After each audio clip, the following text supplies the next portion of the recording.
The emergency klaxons had fallen silent an hour ago, but Security Chief Vextar still prowled the corridors of Research Station Kepler-7 with his four-armed tactical team.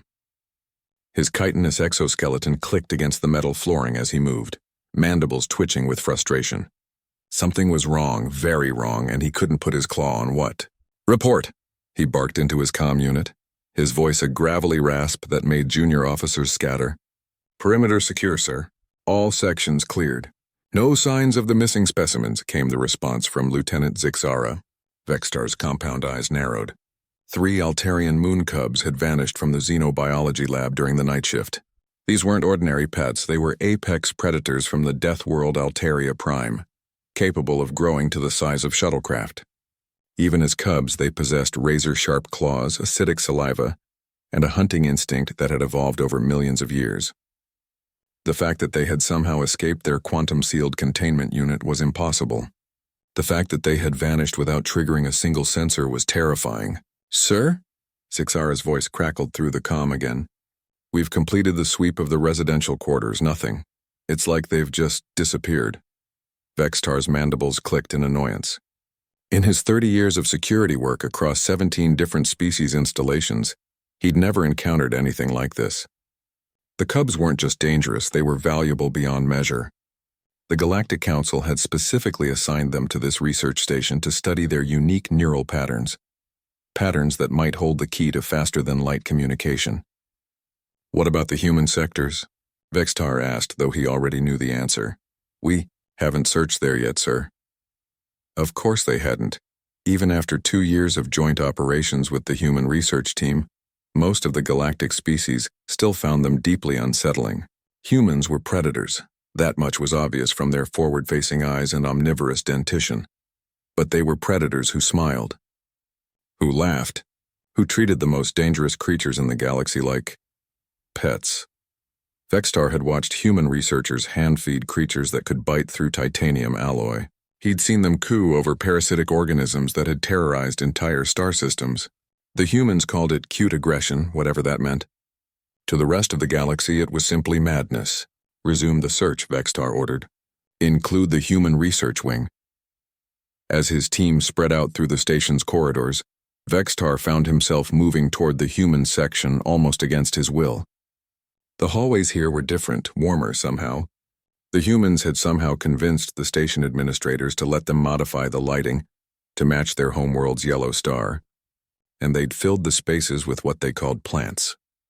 Vextar still couldn't understand why they wanted to surround themselves with other living organisms, but he had to admit the air smelled cleaner here. He paused outside the laboratory of Dr. Riza Chen, the human xenobiologist who had been assigned to the Moon Cub project. Through the transparent aluminum window, he could see her sitting at her desk bent over her data tablet. She was wearing what humans called a hoodie, a peculiar garment with an oversized pocket in the front and a hood that served no apparent practical purpose. Vextar was about to move on when something made him stop. There was a slight bulge in the front of Dr. Chen's hoodie, and as he watched, it moved, shifted, almost like something was sleeping inside. His hearts, both of them, skipped a beat. Moving carefully, Vextar activated the door chime. Dr. Chen looked up, and for just a moment he caught something in her expression. Not guilt exactly, but a kind of protective wariness that he recognized from countless interrogations. "Security Chief Vextar," she said, her voice carefully neutral. "Is everything all right?" "We're still searching for the missing specimens, Doctor. I need to conduct a security sweep of your laboratory." "Of course." She stood slowly, and Vextar noticed she kept one arm wrapped around her midsection, supporting whatever was hidden in her hoodie, though I'm not sure how 3 moon cubs could have gotten past all our security measures. Vextar stepped into the lab, his sensors immediately detecting multiple life signs. His tactical computer identified Dr. Chen's heat signature, but there were 3 other warm spots clustered around her chest area. Small. About the size of... A tiny chirping sound emerged from Dr. Chen's hoodie. Vextar froze. "Dr. Chen, yes? What do you have in your clothing?" Dr. Chen's face went through several expressions: surprise, defiance, and finally a kind of resigned determination that Vextar had learned to associate with humans who had made up their minds about something. "Their names are Anna, Biscuit, and Sergeant Whiskers," she said quietly. Another chirp, followed by what sounded suspiciously like a contented purr.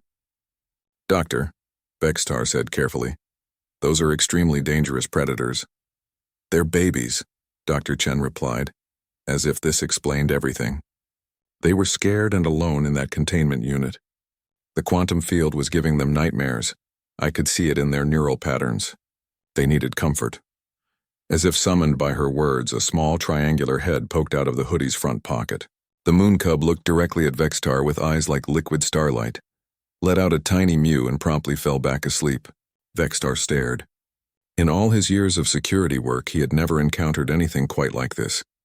The most dangerous predator cubs in known space were napping, in a human's clothing, looking completely, impossibly peaceful. "How?" he managed. Dr. Chen smiled, that unsettling human expression that showed teeth but somehow conveyed affection. Body heat, heartbeat, the same things that comfort most mammalian species. They just needed to feel safe. A soft snore emerged from the hoodie. "They're not specimens, Chief Vextar," Dr. Chen continued. "They're children, and children need to feel protected, not imprisoned." Vextar looked at the sleeping cubs, then at the human who had somehow tamed 3 of the galaxy's most feared predators simply by caring for them.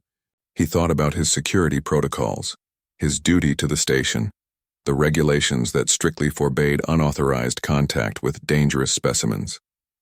Then he thought about the peaceful expressions on those tiny alien faces. "Dr. Chen," he said finally, "I believe there's been a clerical error in our reports. It appears the specimens are still safely contained in their modified habitat." Dr. Chen's smile grew wider. "Thank you, Chief." As Vextar left the laboratory, he reflected on humanity's strangest weapon of all. Their inexplicable ability to turn the galaxy's most dangerous creatures into sleepy, contented babies simply by treating them with kindness.